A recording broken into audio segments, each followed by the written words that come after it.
Recording. Good afternoon. Good evening. Hi, YouTube people. This is the 10 seconds you get before we stream to Facebook. Yeah. Stream is live. Let's do a refresh on Facebook. Make sure that it's there. Not seeing yet. Really? You hear something? We may have a guest. That might be next door, though. Oh. You gotta look up higher. Use the...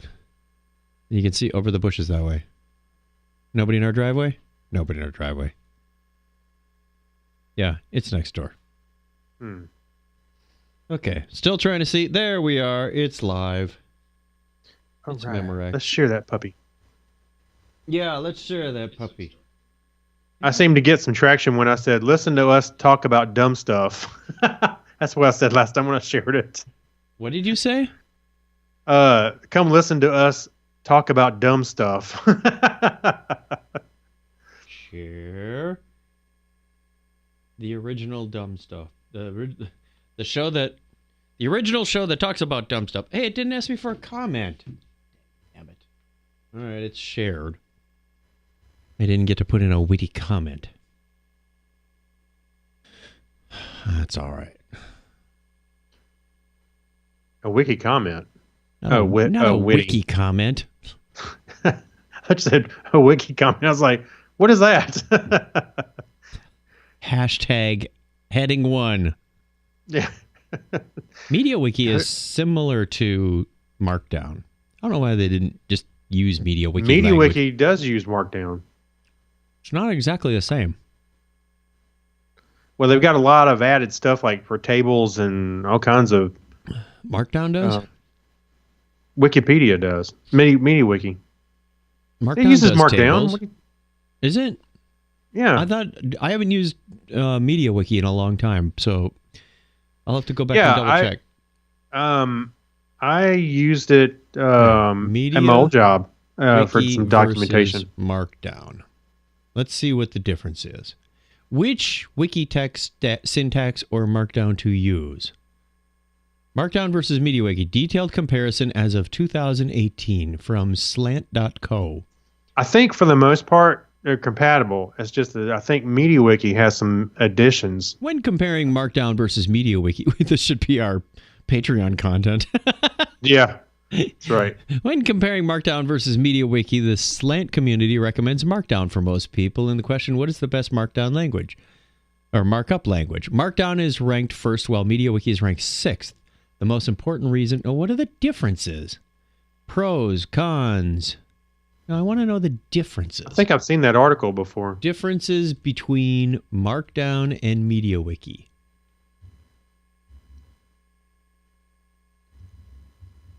Which wiki text syntax? No, we just read that one.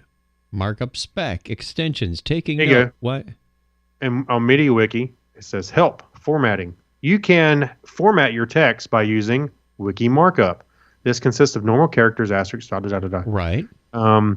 Text formatting markup, there's all the different types. I think I've all read that all before. I don't think I've seen any differences. Yeah, I don't see any difference either. All right. I think for the most part, it is. It's similar. I mean, they all use hashtags and asterisks for the bullets. I mean, so... Links are the same. Are images links are the same. You do square brackets and parentheses? I thought it was just square brackets and open text. I think it's there's a... Here. I thought there was a couple ways to do that. Link, other formatting. I mean, I can do a quick litmus test. We're not buying the listener any value here, but... yes, we are. For those of you who just joined, Craig and I just had a random thought of MediaWiki or formatting or Markdown text. It's not a battle. We're just curious as to what the difference is. There's several different types of links. What you can do a bracket. MediaWiki syntax. Bracket URL space the name and then in bracket. Or you can just put a bracket URL bracket. Right. Then you can actually put in like HTML greater than less than, put no wiki as the wrapping tag and put the URL in there so it actually prints it out. In Markdown, you got to put your text in square brackets, then the link in parentheses after. So links are different. It may support both, honestly. When I use maybe not. When I use MD Lint, it barks all over you if you get your links wonky. Anywho, what do tables look like? Why isn't Markdown like some kind of standard now? Because it's like, what's his name on the Daring Fireball or whatever website? He kind of posted that, and it kind of went from there. The Media Wiki, the Markdown stuff, and then it's gotten popular. So popular, a lot of people use it. Why don't they make that a standard? Yeah, no, Markdown doesn't use the double square bracket formatting at all in the links. That's totally different. No, I'm saying MediaWiki. It may. I don't know if you try it. Maybe it'll. It'll just do it. I don't know. Like tables have some commonalities. I don't know if they're the same though. Yeah. Well, what are you? Wow. No. Tables are quite a bit different, unless they're allowing multi-line table formatting. Yeah, it looks like they are. It looks like MediaWiki allows multi-lines. Mm-hmm. Okay. I mean, I'm gonna be honest with you. It's been a long time since I've done anything in MediaWiki. Well, but I know we used to do our show notes in that all the time. Remember? Yes. Oh yeah, we did, and I used it at my old job for documentation and stuff. I mean, it's really handy. It was like the first time I saw that you could download it, just blew my mind. I knew it's open source, but it was like, whoa, there's the whole thing, and download it, and a little work. Yeah. Next thing you know, there you go. You got your own MediaWiki, just like Wikipedia. I thought it was pretty impressive. So, hello, John Miller Jr., who's joined us in the chat, as has Craig Stepp and Doug Schultze. People from work are watching. Watch your voice. Yeah. Do we need to crank up the profanity filter then? I mean, turn off the filter? I get the feeling Doug doesn't care. All righty. Let's begin the show then. All right. 536? Show notes are up. 536 shows. Wow. That's more than that. Well, yeah, numbered Technorama episodes. I bet, all said and done, I bet we're sitting around 800 and something. Probably. With the parody shows, the voicemail shows, the interviews, the specials. Well, remember, for a while there, we were doing 2 shows for a little while. Well, and then we got to 100 in about 6 months. Yeah. And then we did the voicemail show. Right. That's what I said. And I know. I'm just recapping. Specials. And then the interviews.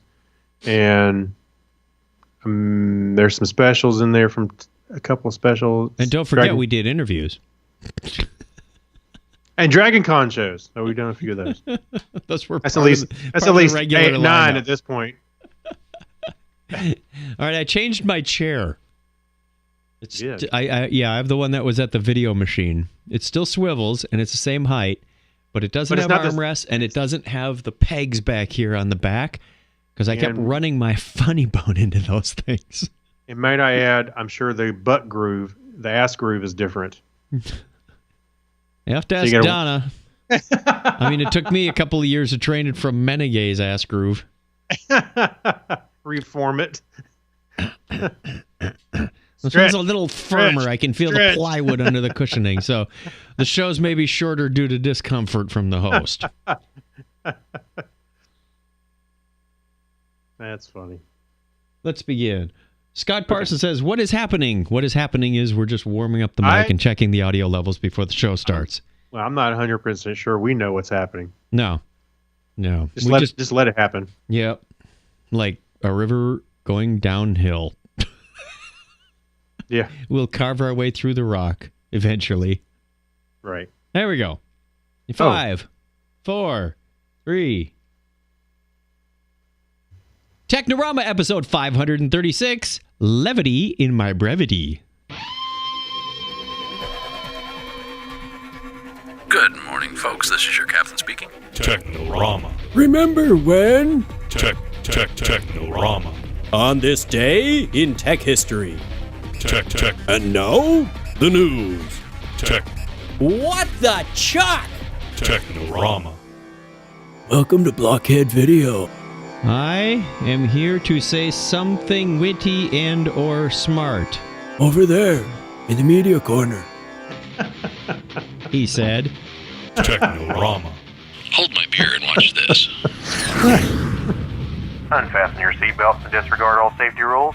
Here are your flight crew, Chuck and Craig. Okay, something's up because Craig was not muted as he was laughing. You're going to have to watch yourself for the show. Oh, really? Yeah, something about new Skype. We downloaded the new Skype unintentionally. And now, yeah, I can't mute Craig. So this will be fun. I'm sorry. I was laughing because I realized there was nothing in the media corner bit.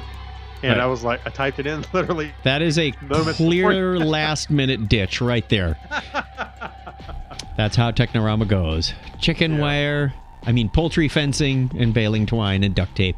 Welcome to Technorama. This is the show that takes a lighthearted, and I emphasize that, lighthearted look at tech, science, sci-fi, and all things geek. If this is your first time joining us, hey, welcome to Technorama. We appreciate it very much. If you are returning, welcome back. And we also appreciate you giving us your time once again. My name is Chuck Tomasi, and with me, as always, is Craig Stepp. How are you? I'm great, man. I'm coming. And if I keep saying it, I'm gonna convince myself.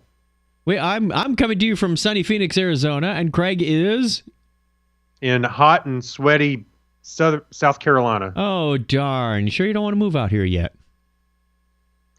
No, I can't leave the green, man. There's way too much green. I know someone who's got another house for sale soon. Is it another podcaster that you know? Before we continue, I want to give a huge thank you to Gilbert Fraga for the generous donation in our PayPal tip jar. That was very well appreciated. Wow, that was nice of him to contribute to the show. We'll give you information later on how you can do that. But this was a one-time thing. I almost forgot our PayPal tip jar was there. Hey, well, apparently it works too. It still works. That's right. Thank you very much. In fact, I thought it was going to be one of those where you got a donation, and then a little while later you say your donation's been recalled. Yeah. I'm sorry. It was another podcast I was looking for. Someone hacked Gilbert's account again. Yeah. Thank you, Gilbert. We appreciate it. Very much so.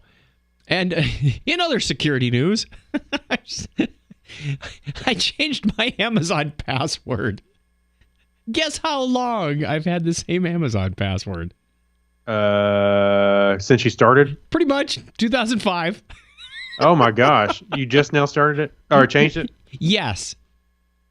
Wow. And it was also in use by my wife and two daughters. We all log into the same account, which is, asking for trouble in itself. On Facebook? What? Amazon on Facebook? What are you talking about? Oh, I'm sorry. Did you say Amazon? Amazon. Okay. I'm sorry. I thought for some reason I thought you said Facebook. Maybe it's just because I was looking at the word Facebook right here. I think I know the issue with your audio. Hold on. Oh, okay. It's Skype. It's coming in through the same channel as the audio effects. So it's going out the headphone jack. Let me look. Okay. I hate to do this to you in real time. I'll have to do it right Wonderful now. listener. The microphone is fine. Speakers are wrong. Now give it a try. Oh, yeah. Way better. Okay. I'm better. Yeah, it sounds like you just moved into the same room. It's coming in the Skype channel instead of the the audio. When I do things like this, that's coming out the headphone jack. Yeah. Hey, put that thing away. All right. Not during the show. The audio, the sound effects are coming out the headphone jack on that iMac, but Skype goes in and out of the USB connection. So when I muted you, it muted the Skype connection, which you weren't on. You were coming in a different channel. Skype upgrades. Gotta love them. Yeah. All right. We posed this question to you last week on Facebook. We said, what fictional place would you most like to visit? And we got a lot of responses. Yeah. Apparently we picked the right nerve. Yeah. Pick. Let's see if we can pick another one this week. Kevin says, I dream about this place called Vacation. John Clifford wants... It's a fictional place. John Clifford wants to join the Serenity verse. I'm not so sure about that one. Personally, no, I like just observing it. Yeah, that's right. Tiffany Mangan, friend of the show, says cartoon version of the Hawaiian Islands. I'm not sure I want to go to cartoon anything. Well, I guess you could get smashed by an anvil and just get up and walk away. Well, I started to say I wanted to go to the cartoon side of the city from Roger Rabbit. That would be cool. For a while. Yeah. Kristen, Donna's nephew's wife, says the fairy village in Lord of the Rings and Hogwarts and Berk, the dragon village from How to Train Your Dragon. That's more than one fictional place, but that's a lot of cool stuff. You have to take the train and go around to all those train. places. We have an article later about Hogwarts that I think you'll like. Diane Mackey says Camelot. Ellen says Pixie Hollow. Jack Jaffe, friend of the show, says America. That's a fictional place he'd like to go. I've heard about it once. He's got several laughing emoji and one sad face. Yeah. Myron Dupler, longtime listener, says the TARDIS. You know, that would be a fun place to go because then you could go just about anywhere else. And the pool. Gary Lindros says Star Trek Universe 23rd or 24th century, to which Melissa A. Bartell replies, I second that, TNG era. I'm sorry, Mike Wills said I second that, and Melissa says the third. Yep. Jonathan Strickland, friend of the show, also host of Tech Stuff. I recommend that show highly. I think I'm finally all caught up after months and months of backlog. He says, England, I've been told it's just a conspiracy amongst cartographers. Right. Wait for it. There's a punchline coming up to this. Kelly says the forest with unicorns in legend. And Rick says Asgard. Would you want to go to not now? Not now. No. Not now. Maybe spoiler alert if you haven't caught up on Ragnarok. Yeah, an earlier period maybe, but not now. Charlotte Kennedy says Hogwarts. Jack Gavin says Rivendell. I'd go to Rivendell for a short time. You know, we're not saying you got to live in one of these for the rest of your life, but that would be a fun place to visit. I think that'd be beautiful and serene. If I'm not mistaken, the hobbits, when they first stopped there on their way out, they kind of got not mesmerized, but they kind of stayed there for a lot longer than you thought. Then in the movie, you know, they stay there for almost like several seasons. Well, you know what? The elves left, so you should be able to get some good rates. Right. They're having a closeout sale on Rivendell. Yeah, the land here is cheap. Terry Dawson says Barsoom, Scott Tyler, Faerun and the Forgotten Realms. Okay. James from work says Magrathea. Craig also says, Craig, say Rivendell. I've been told it's also just a conspiracy among cartographers. Right. To which he winks to Jonathan Strickland, and Jonathan does not reply. I know, right? Man. Digital Dan Hook wants to go to the world from Scott Sigler's The Rider. And that got me thinking about other Sigler verses, too. GFL would be kind of fun. Mike Hickerson says the TARDIS. Crazy Joe Fiore wants to go to Risa. I think you nailed that one in the head. Yep. My sister says King Arthur and Camelot. Clinton Alvord, good friend of the show from Comedy Forecast. And the topic is Trek. And the topic is Trek.com. Sorry, I got to get my touch back. Right. Greendale Community College. After all, I'm already accepted. I knew he would say that. At first, I thought he said Riverdale. No. He wants to go to Archie Land. Archie Land. April A. Bear, former cast member and host of the Star Trek Experience in Vegas, says, Vulcan, it's still there, right? Depends on which universe which dimension verse you're talking about. I don't know about dimension, but Dale says, a place with my wife and not my kids. I think it was on Alderaan. Greg Steiner also wants to go to Risa. Sarah Hellwig wants to go to the Shire. The Shire would be cool, and you can go there. There is a place in New Zealand. They've reestablished it. And my sister then gives me crap about, Chuck, where do you want to go? I was trying to think of something that wasn't already on the list. The Fortress of Solitude? Well, yeah, the bathroom with no cats. The bathroom in the Fortress of Solitude. Fortress of Solitude is a bit cold this time of year, but it's cold about any time of year, isn't it? Oh no, Lois and Superman, they seemed like they were okay. Even Lex Luthor, when he was there, it seemed like he was all right. You can see your breath. It's too cold for me. Yeah. I'm going to have to think about this one. Maybe something will come up when we read through our stories, and I'll go, that's it. That's where I want to go. These ideas always come to me when I'm not thinking of them. And when Gotta think about it? When I'm not doing a podcast. All right. I mean, I threw out a couple ideas. Some of Sigler verses. Should we do the history thing? Okay. Brace yourself, kids. Yeah. Okay, here we go. On this day in history for June 27, 2018, this is the 178th day of the year in the Gregorian calendar. There are 187 days. Wow, that's kind of like a word scramble on numbers right there.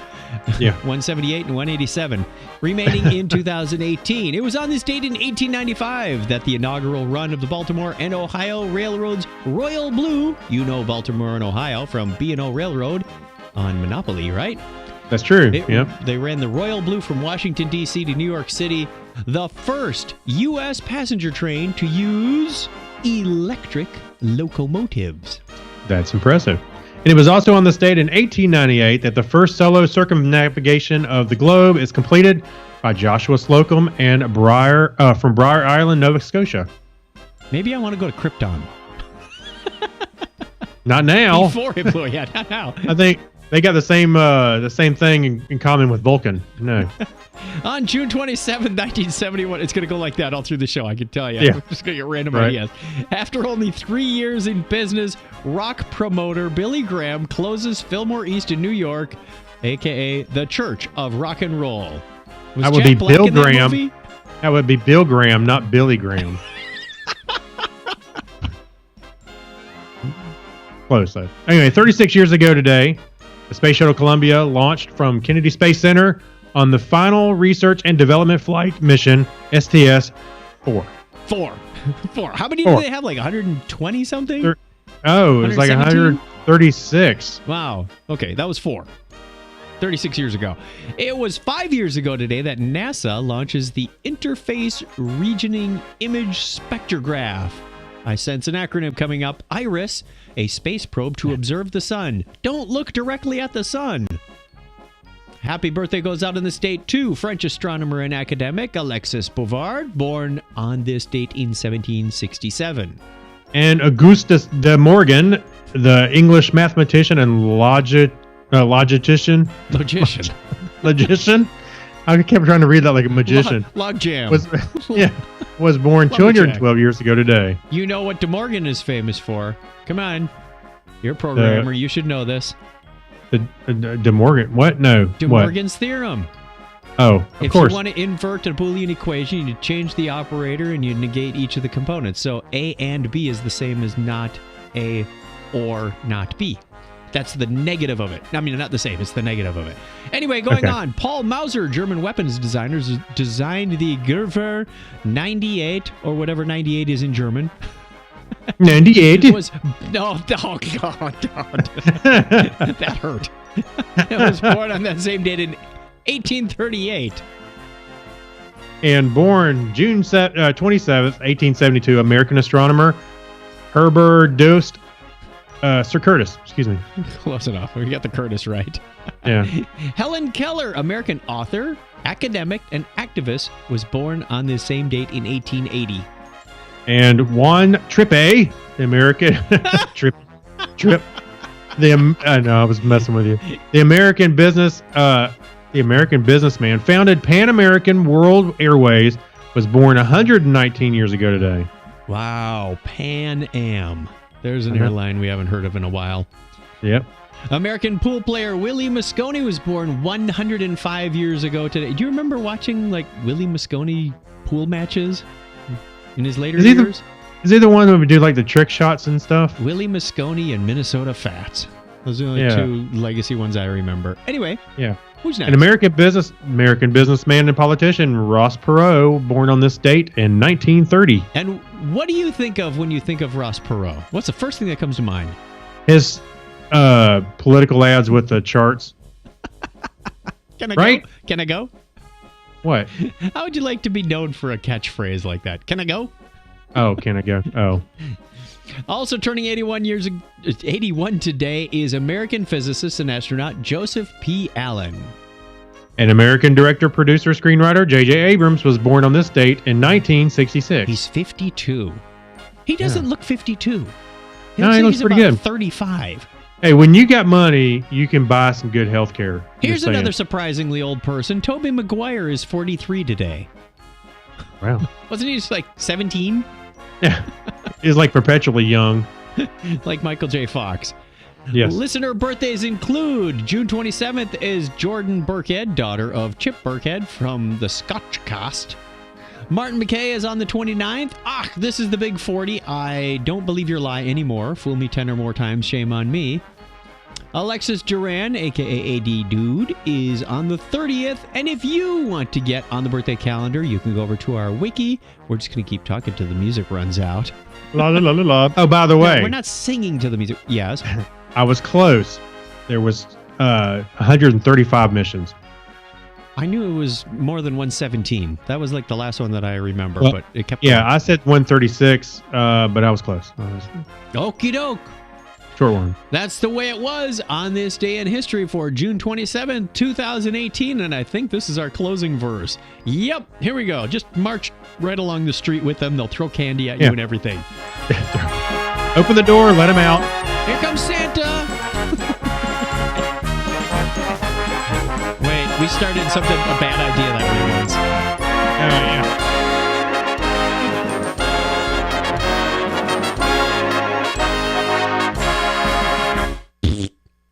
Hey, by the way, Yes?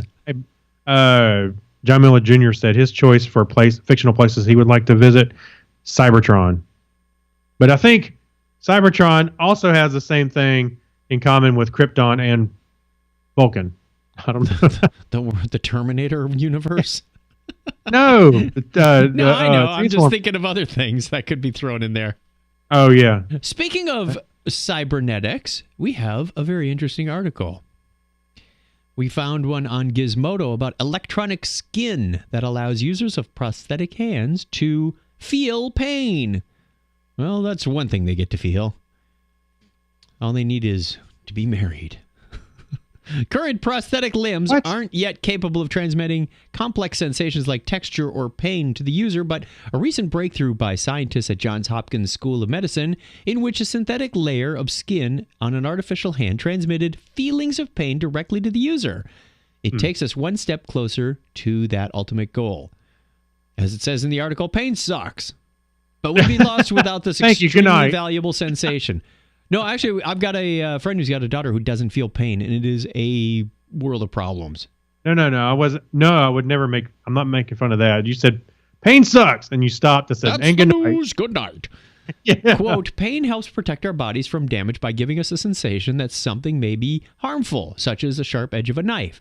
Luke Osborne, co-author of a new study and graduate student at Johns Hopkins University in the Department of Biomedical Engineering, told Gizmodo, quote, "For a prosthesis, there is no concept of pain, which opens it up to the possibility of damage. We found a way to provide sensations of pain in a meaningful way to the prosthesis as well as the amputee user.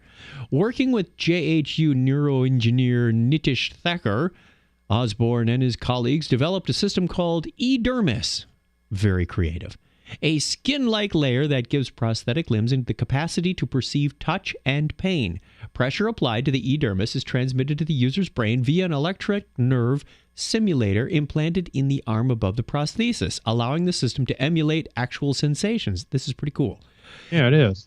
In tests of the eDermis system, a volunteer amputee said he could tell the difference between objects that were rounded or sharp, saying the sensation of pain registered a 3 out of 10 in terms of severity. The study was published today in Science Robotics. I think you'd have to fine-tune this thing so that you're not picking up, your Lego bricks and go, ah! Yeah. Or picking up a knife as you would a marble. Right. You don't want to quite do that. Cut off my e-finger. But that is pretty cool. I was just thinking, who did you say could not feel pain? My high school friend's daughter. Okay, She's actually graduating now. or graduate. What if is it all over her body? She cannot feel pain. It's all over. Because I was thinking mouth, if they had when something. When she was little, she chewed on her tongue when she was teething. Oh no! She scratched out one eye. She's broken her back. I mean, she's had some serious injuries because you fall down or you trip or something. Or if you're in the kitchen and you touch something hot, you wouldn't know. Right. I understand. I was just my point was I wonder if you could.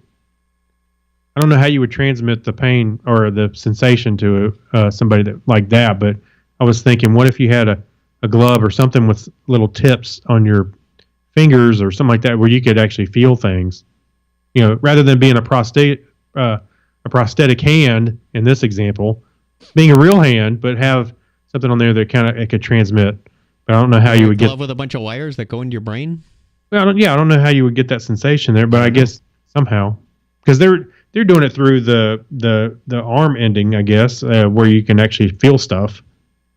They're piping the signal through. I don't know. Maybe a step closer to that. Yeah. Should we take our break now, or you want to do two more stories? Well, union rules say. All right, union break. Let's just go. Go for it. Let's just go. Let's jump into the Hacks and Strange stories.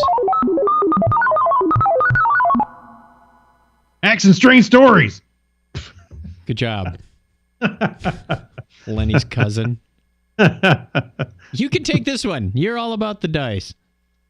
Yes, this was pretty cool. This is a clever pencil dice. How did nobody ever think of this before? I know, right? It says so. It's a 6-sided pencil with dots that you can use to roll your own dice. And I imagine you could just do this yourself. If you had 6-sided pencil, you could just put some Sharpie marks on it. Take a punch and punch it. Yeah. So these pencil dice designed by Sebastian Bergny. Except he stole the idea from me. Okay, I'm quoting the article here. I knew I felt somebody poking around my desk or around my dreams. 6-sided pencil with dots on each side so they can roll them across your desk and act as dice in absence of actual dice. Clever. They cost around $3.30 a pencil. No. I'm going to take a punch or a pen and push dots into my own pencils. Yeah, Though, at least until a bunch of other people start printing them for cheap. Okay, well, there's... Get them on... you don't even need to print them. But they take 6 weeks. Here, look, I'm going to be honest with you. I didn't read the article, but this is the next quote. Just use a Sharpie to add dots to an existing pencil. And sell them to your friends for $0.25. Yeah. So, if you get the 20-sided pencil, it'd be a little big, but you could do it. It doesn't stop rolling. It just keeps going. Yeah. Hey, what if you get one of those carpenter pencils that has like 4 sides? 2 sides. You'd have a D2. You just invented the D2. Of course, that would be called a coin. Roll it. You roll it and you just go clunk. It just falls over. It's also called a coin. Right. So anyway, I think it's kind of neat. It would have been cool to have them if they were a little less expensive. But yeah, it's neat. You're right. Let's take a Sharpie. Kids, don't spend your money on these. Yeah. All right, we have another story here about pizzas and potholes. Because why on the earth would a city ever fix their potholes?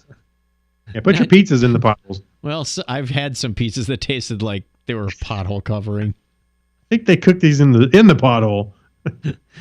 Why on earth would a city ever fix potholes? Domino's has begun filling potholes to ensure a safer ride for its pizzas during delivery. Interactive road conditions versus pizza video here. I remember seeing the video before this article came out, and it was this pizza bouncing around inside the box before it gets to your house. You wonder why they look like they went through the war and lost, because they practically did. Let's see. The author wipes a tear away with a Kleenex. Domino's has been hiring work crews to repair potholes in a number of cities, including Burbank, California. 5 holes fixed there. Cha-ching. We'll give them some credit. Bartonville, Texas, 8 holes. And an impressive 40 holes in Milford, Delaware. They get 2 bells. Yeah, there you go. And an astounding 150 in Athens, Georgia. Whoa. 150.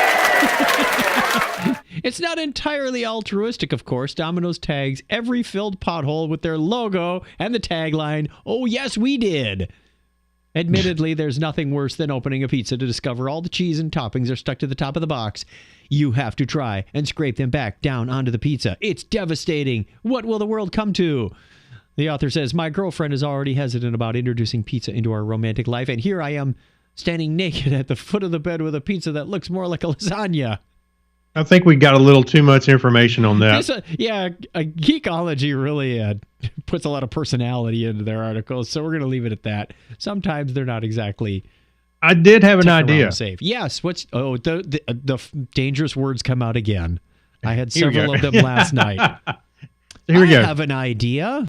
Yeah. So what if cities sold the naming rights to the potholes and filled them? You might be on to something. Yeah. Nobody's going to see them. They go by so fast. Then in Colorado, they can actually just have the pot dispensary do the potholes. No, right. Yeah, no. Then people are going to go around and make more potholes to generate pothole revenue. And we're going to need a pothole tax. We got rid of the whole part. Now it's just pot. Oh, we have potholes in several states. We're not going to go there though. What if they did sell the naming rights to the hole that they filled? I don't know how well they sell the bricks down, when they're paving a new road or they need to generate revenues and they sell the engraved bricks. Yeah, like down at the zoo where they wear off real fast. Okay, so we kind of work out the pricing scheme. So it's an annual recurring revenue. You can subscribe and get it repainted once a year, or let it depreciate, and then they charge them less and less and less till it's going. I think this is a whole business scheme around potholes. Yeah. I think we should retitle this show. Yeah, potholes. The pothole pyramid. The pyramid scheme. I'm gonna go to jail.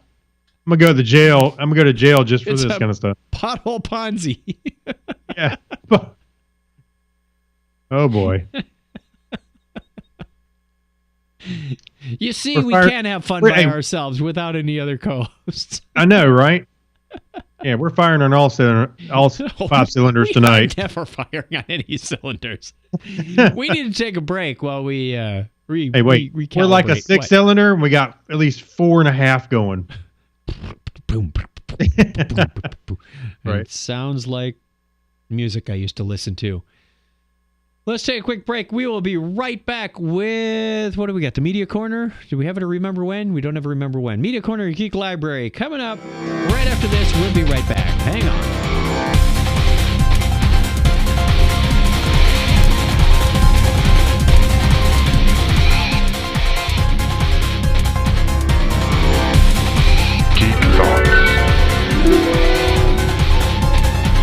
Why is it I can't remember people's phone numbers, but I can remember all their MAC addresses for all their machines?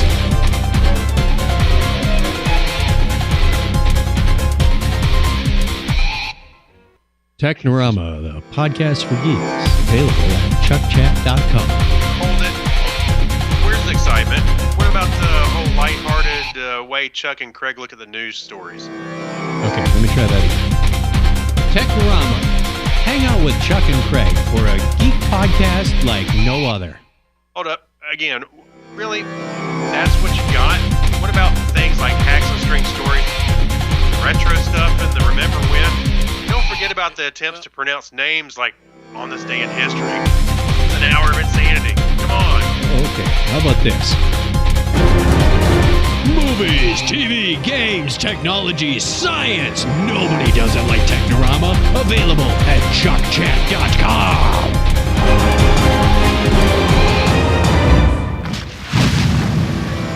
Whoa, now I have goosebumps on my tongue.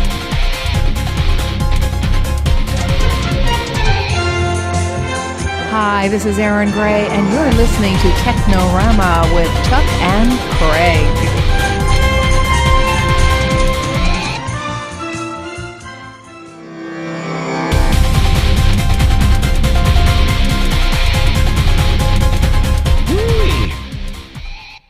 Are you feeling better after that break?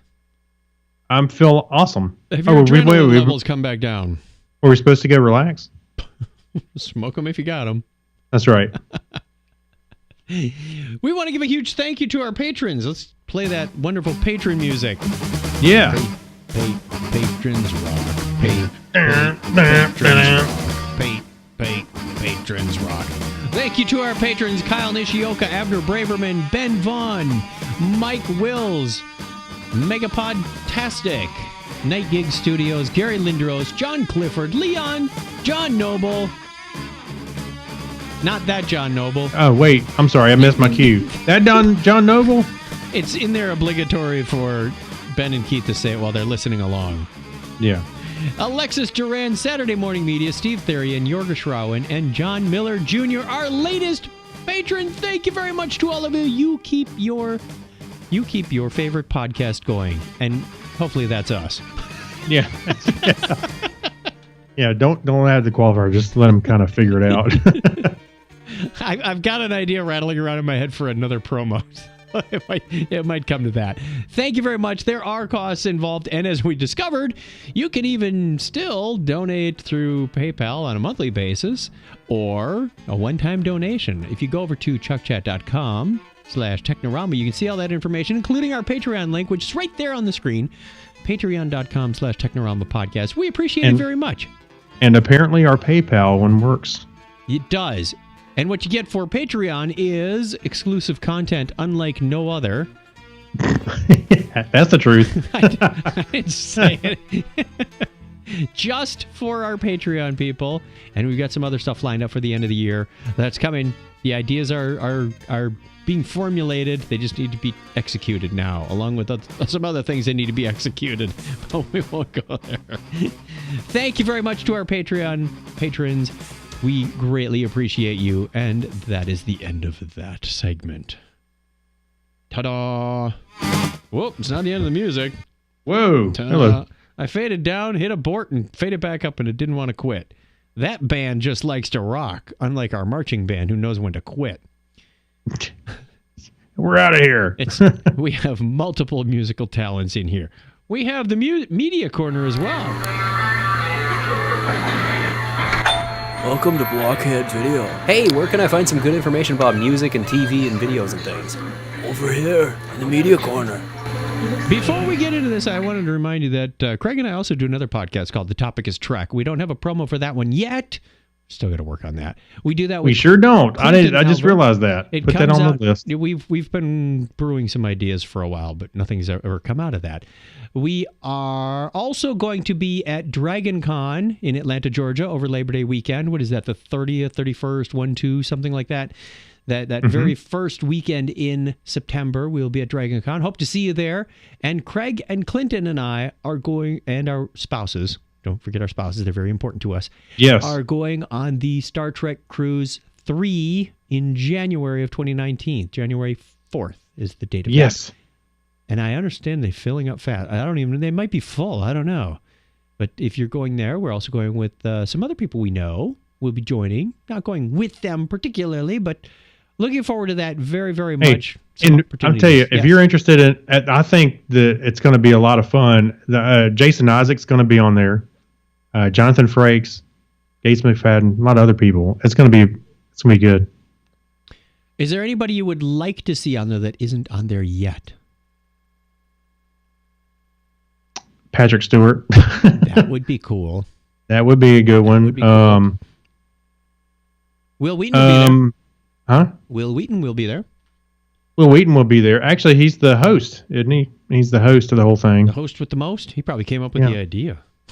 I would say, oh man, my mind's blanking.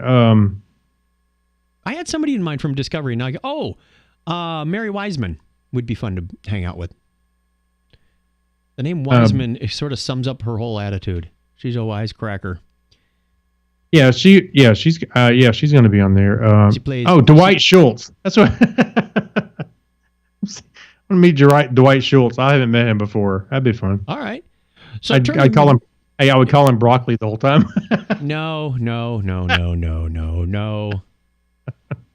Just bring some broccoli. I know another one, LeVar Burton. That'd have been good. Oh, LeVar Burton would be fun. He was really good. He was really nice to me at the Dragon Con one year.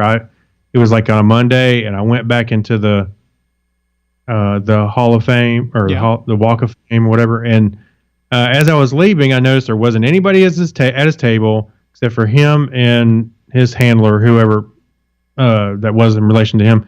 And I just walked in and said, "Look, I just want to tell you I'm a big fan. Thanks," and shake his hand. And he said, "Well, hang on for a minute." And he sat there and asked me to talk to him for just a few minutes. So I sat there and shot the bull for him for about 10 minutes before I headed out. I just thought it was pretty cool because Was he trying to shoot a bull? You shot the bull for him? It was a lot of fun. It only took us 10 minutes. No, but it was a nice gesture because by Monday, I'm sure everybody's tired of shaking hands and talking to people. So kissing hands and shaking babies. But he always seems like a kind person. One of those people who appreciates his fans. So that's the impression I get. Let's flip from Star Trek to Star Wars. The other Star movie theater thing. Yeah. They didn't have a TV show. Well, they did have. Never mind. We'll do that another time. Hey, this comes to us from Gizmodo, io9.gizmodo to be precise. When you're flying around in space, where there's no air or wind resistance, aerodynamics really aren't that important. That's why Star Trek Borg ship is just a big blocky cube and still works just fine. But when your ships are visiting planets with atmospheres, aerodynamics do come into play. And apparently, neither the Rebels nor the Empire in Star Wars know the first thing about properly designing flying vehicles. YouTuber E.C. Henry brought 3D models of popular Star Wars ships into an application from Autodesk called Flow Design. Boy, that name sounds familiar, doesn't it, Craig? Yeah. That can simulate and illustrate how a vehicle moves through various mediums, like the breathable air that seems to exist on most planets in a galaxy far, far away. Well, the iconic X-Wing, which can travel through space at the speed of light, is actually far less aerodynamic than the comparatively primitive fighter jets we use here on Earth. Even worse is the Empire's TIE Fighter, which is an aerodynamic disaster and would be outmaneuvered by even a Minoc at any time it tried to do battle on a planet's surface, despite what movies like The Force Awakens would have you believe. And if you click through and watch this movie, it's actually pretty entertaining. He did bring in the actual models, and he was showing 2 different X-Wings. He was showing TIE Fighters. He was showing... And he said, here's the key is the drag. Right? You want these things aerodynamic to reduce drag and increase maneuverability. And he said, a cube has a drag coefficient of like 1.3 or something, and a TIE Fighter was something like 1.07. It wasn't all that good. No. The X-Wing was something akin to a sphere. It was like a 0.5. Now compare that with an F-14 or an F-4 fighter, which is like 0.04. Right. The best he could come up with, I can't remember what model it was, but it was some sleek little looking thing from the Star Wars universe that was still 10 times worse than, or maybe it was 40 times worse, something. It was as low as 0.10.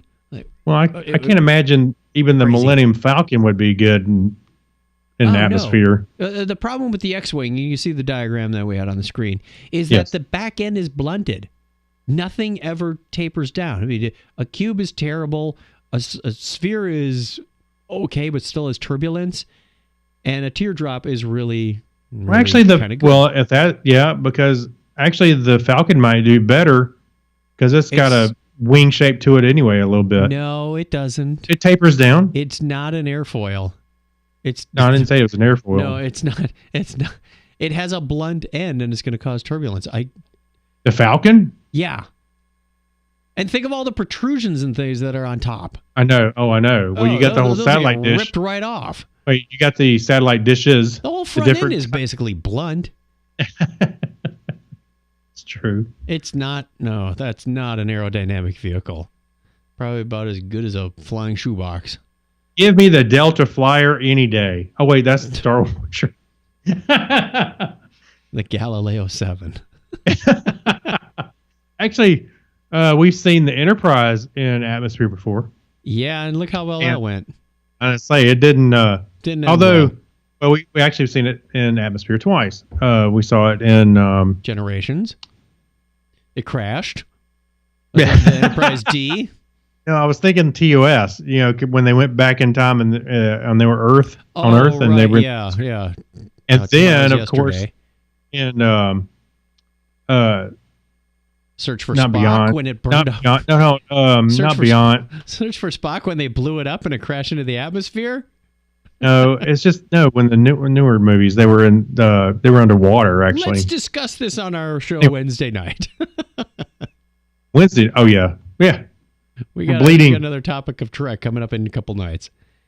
Let's do let's find out what happens when AI tries to help. Oh, great. Your turn. Okay. So an AI bot was forced to write Olive Garden commercial. Forced. I like how they say that. What, are they holding a gun to this thing? A static The guy's got his hand on the gun? plug. I've got 50 kVA and I know how to use this. Write it or I'm going to pull the plug. So writer and comedian Keaton Patty, the man behind the AI written Saw script, which we post, this website Geeks Are Sexy has posted in the past, forced an AI bot. Yeah, it's like, I'm sorry, I'm thinking of the National Lampoon where they got the dog with the gun to its head. Right. The AI bot with the gun to its head. AI bot to watch over 1,000 hours of Olive Garden commercials and then asked it to write one from scratch. Okay, so it's what do they call that? A supervised machine learning? Yeah, where it observes and tries to emulate. The Olive Garden says it's not a hot dog. Yeah. So as you'll see, the end result is rather funny. Now, if you'll excuse me, I need to eat a steaming plate of lasagna wings. Okay, forget that. Let's read through the script. You want to take a part and I'll take a part or two? Yeah, as soon as I get rid of this ad. Okay. There we go. I'll play waitress and friend 2. You take everything else. Okay, so you're waitress and friend 2. Yes. All right. Lead us in with the intro. All right. A group of friends laughs at a dinner table. A waitress comes to deliver what would be considered food. Pasta nachos for you. We see pasta nachos. They're warm and defeated. The menu is here. Lasagna wings with extra Italy. We see see lasagna. the lasagna. You do the narration. I'm sorry, I screwed that up. See the lasagna wings. There's more Italy than necessary. Your friend too. I shall eat Italian citizens. Whoa. Unlimited stick. We see unlimited stick. It is infinite. It is all. Go ahead, friend 3. Yeah. Leave without me. I'm home. Gluten Classico from the kitchen. We, the Gluten Classico, we believe the waitress that it is from the kitchen. We have no reason not to believe. Friend 4 says nothing. What is wrong, friend 4? Friend 4 says nothing. I can't scroll down. There's the ad. Friend, what is wrong, friend 4? Friend 4 says nothing. Friend 4, what is wrong, friend 4? Friend 4 smiles wide. Her mouth is full of secret soup. Announcer with a wet voice. What's a wet voice? Olive Garden. When you're here, you're here. There. For some reason, I want to make a Technorama parody of this. What happens when artificial intelligence writes a Technorama promo? Hey, it might actually make sense. What is wrong, friend 4? John Miller Jr. says, this commercial got dark. We see the pasta nachos. They're warm and defeated. I want to taste the secret soup.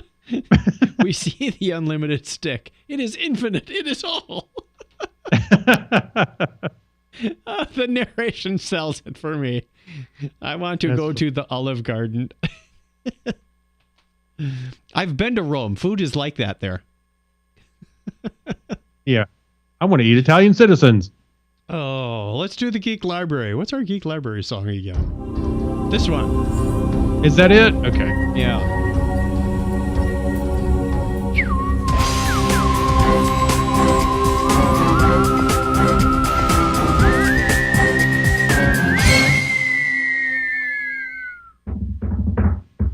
I'm sorry, I was playing the drums. Back to Geeks Are Sexy. They have a theory that Mary Poppins did go to Hogwarts at one point. If you click through the show notes and watch the video, it is kind of compelling. Said, did Mary Poppins go to Hogwarts 40 years before the world ever heard of the school? They give some compelling things like she's got an infinite bag, just like Hermione. Things are pulled out of there. She does levitation. She magically transports people from a 3D world into a 2D drawing. Like, right? There's some sense to this. Right. She helps people that may have. It's like, but they said, why would she visit the Banks family? Well, she flies. With the help of an umbrella, and Hagrid's got an umbrella. That's sort of her magic wand. Yeah. So, there's some theory to it. It says readers were transported to Hogwarts for the first time with the release of Harry Potter and the Sorcerer's Stone in 1998. But what if the boy who lived was not our first significant magical student? With her magic bag, enchanted umbrella, cleaning spells, forgot about the cleaning spells, and the ability to transport people into paintings, Mary Poppins may have been a Hogwarts student herself. The latest episode of In Theory makes a compelling case that not only was the world's most famous nanny practically perfect in every way, she may also have been trained by the best. And she's now living amongst the muggles. Right. She goes from muggle family to muggle family. Yeah. I'm buying it. I'm sold. I'm convinced. She's a witch. And I think there should be a crossover movie. Witches? We burn them. What do we burn apart from witches? More witches. Oh yeah, more witches. Have you forgotten the line? Geeks. Don't make me play that. Yes, I actually do want to hear that right now. Oh, I have to find it. That was in one of our. Where do we put that? While he's looking for that, Here and we go. speaking, you can play it now. Sure, why not? All right, it's Monty Python something, right? Monty Python. This isn't it, is it? A geek! A geek! We got a geek! Yep, it's a geek! We got a geek! We got a geek! We found a geek, mate. We burn him! Burn him! Burn him! Do it! How do you know he is a geek? He looks like one! Bring him forward. I'm not a geek. I'm not a geek. But you are dressed as one. They dress me up like this. No. This isn't my PDA. It's a false one. Well, he did have a PDA. The PDA? And a cell phone. But he is a geek! Burn him! Geek! Did you dress him up like this? No. Yes. He's got a 20-sided die. What makes you think he is a geek? He turned me into a programmer. A programmer? I got better. Burn him anyway! Burn him! Burn him! Quiet.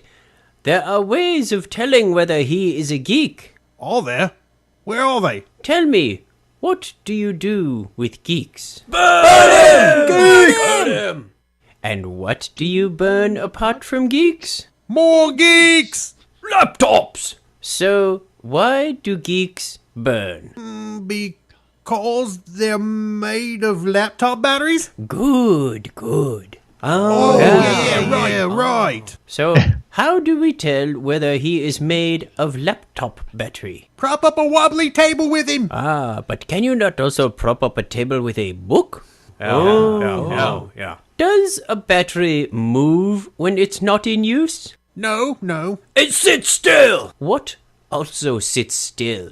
Dead people? The Mars rover! LA freeways. Snails. Bad doggies! Children? Internet Explorer! Churches. Trains! A corporate manager Oh, exactly. So logically, If he moves as quickly as a corporate manager, he's made of laptop batteries. and therefore, A geek! a geek. My finest Minerva McGonagall impression. Right. That's funny. You know, that Mars rover thing still works. Yeah, well, the current one does. Yeah, Curiosity just went dark.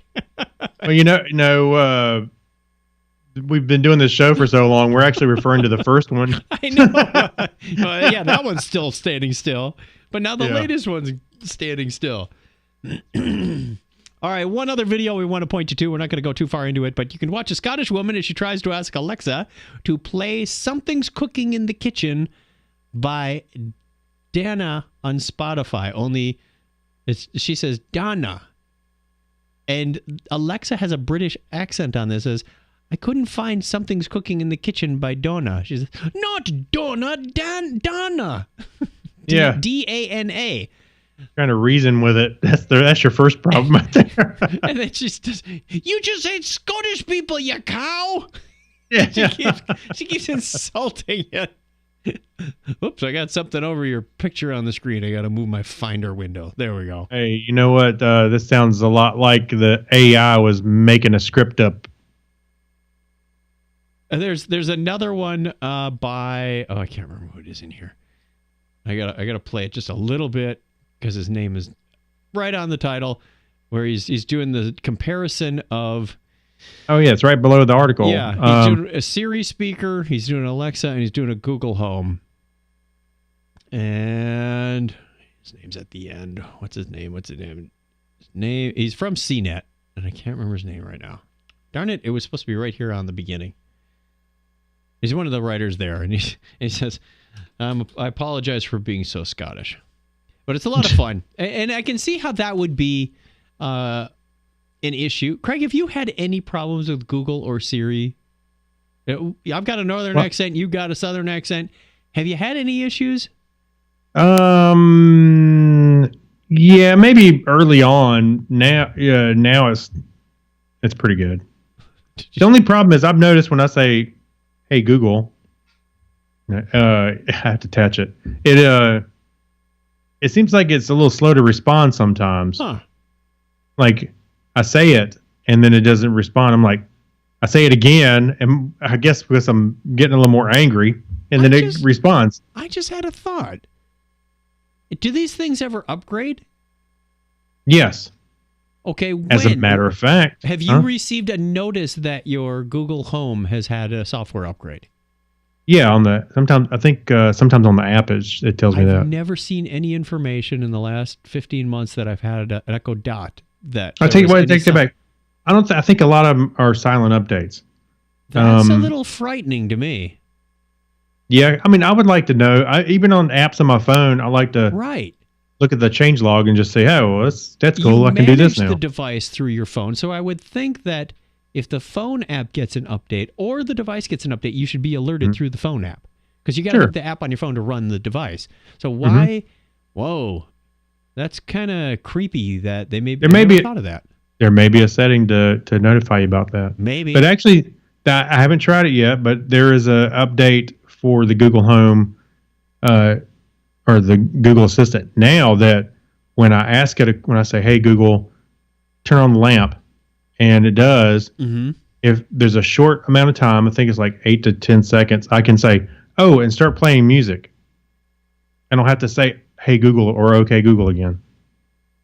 Yeah, so they did that on the Echo several months ago, where there's a few seconds where you can you can chain the commands together. I'll say, "Alexa, turn on the living room, turn on the backyard, turn on left bedside," and it will do those 3 actions in succession. I don't have to use the trigger word again and again and again. Yeah, you can, and I can string together in one big sentence too. Yep. Pretty cool. Alrighty. Well, that takes us to the end of the show. We encourage you to watch. Over already? Yes, 55 minutes. What do you know? We're pretty consistent about this stuff. We know how many stories to get in, and we don't always know when to shut up. That's true. We appreciate your support. If you want to know how to get in touch with us, there are many ways you can go and give us a call on the listener line at 707. Wait, question of the week. Question of the week. Did I forget the question of the week? Pause. Yes. You're right. I was just staring right at it. Okay. Assuming money was no issue, what one feature would you want in your dream house to have? Speaking of smart home things. I want a smart toilet. A smart toilet? They sell smart toilets, Craig. I know. I don't have one. That's it. That's mine are all dumb. I'm not sure. I've got a studio in my house. I've got a pool. That's not in the house, but I don't think I'd want that in the house. Oh, it just says, what do you want your dream house to have? Yeah. About 100 more acres of land around it. Hey, when I was a kid, I really wanted one of those intercom systems that everybody had. You know, it's like they got a stereo stuck in the wall, but there's, you know what I'm talking about? Yeah. I always thought those were cool, but nobody ever seemed to use them. Yeah, in a big house, that seems like it would be an interesting feature. Everybody that I've ever seen one in their house, it just looked like they never used it. My parents had one for a while, too. I don't know that they ever used it. I don't even know if it even worked. That's probably half the even problem. now, if you got, like, for example, if I had Google Homes all through the house, right, anywhere, I can say broadcast and I can say something and it'll go across the house. Just kind of neat. I want to, you could walk up to the wall just like on Star Trek, push the button and say, Kirk to Bridge. Yeah. Okay, Google. Kirk to Bridge. Now playing Kirk to Bridge. Oh, wait. My phone won't shut up now. You woke it up. Everything's waking up. All right, back to the music. 707-530-2428 is how you get a hold of us. Leave us a voicemail. We're pretty sure the voicemail line still works, but you're going to have to call and find out. You can email us, technorama@chuckchat.com, or find us on our website over at chuckchat.com/technorama. Something just went bling. I think the outdoor light went on. We look forward to seeing you next week. Until then, be sure to tell a friend about Technorama. And Craig, as always, will give you the salutatory sign-off in binary this time. Yeah, 101. I was trying to think, what? But okay. I fooled you? Well, I don't know. That's a binary high five. No, but I quickly recovered. We're off recording. Yeah, we're off. But we're still broadcasting. And we thank you all very much. We forgot to give a shout out to the chat room, so let's do that now. By the way, John Miller Jr. says he wanted the ability to turn his house into a giant transformer. Robots in disguise. Yeah. We have Michael King, John Miller Jr., Mark Ryan, Scott Tyler, Scott Parsons. Wait, that's Scott Tyler? That's Scott Tyler. Doug Schultze. Who else did you see in that chat? That's all I see right there. Oh, Scott Parsons. Thanks, everybody. We'll see you next time. Bye. All right. Bye.